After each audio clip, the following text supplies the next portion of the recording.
अहिले चाहिँ म युरोपमा छु भनेर भन्न खोजेको होइन, सुनाको हो। किनभने युरोपमा हुँदाखेरि एसियन सर्भर खेल्न मिल्दैन, त्यसो हुँदाखेरि नेपाली साथीहरूसँग भेटघाट हुँदैन। यो एक हप्ताको छोटो बिदामा भ्लग स्लग बनाएर पुरा तपाईँहरूलाई पनि हाँस्ने हँसाउने, आफू पनि त्यसरी नै दिन कटाउने मेलोमेसो गरौँ भनेको। कहाँबाट यो मैले पब्जी कोइन्सिडेन्टली अपडेट भइहाल्यो। हुन त मैले पहिला 1 vs 4 पेलेकै हो, धेरैभन्दा धेरै पब्जी खेलेकै हो। तर अहिले चाहिँ फिङ्गर जाम भएको छ, फिङ्गरिङ गर्नका 4 फिङ्गर क्ल खेल्छु म।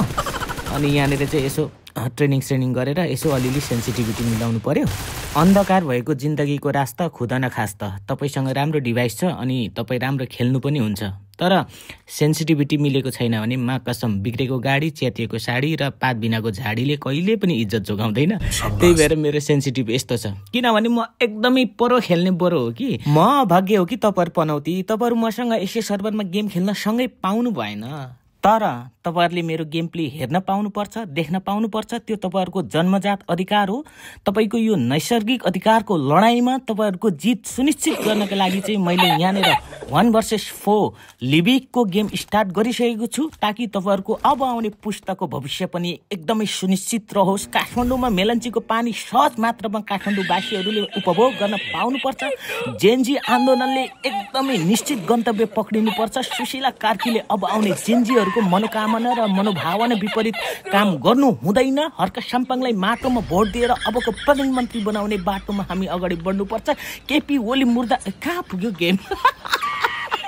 अब आफ्नो आफ्नो फेभरेट गन हुन्छ हैन पब्जीमा। मेरो चाहिँ एकेएम हो साथीहरु।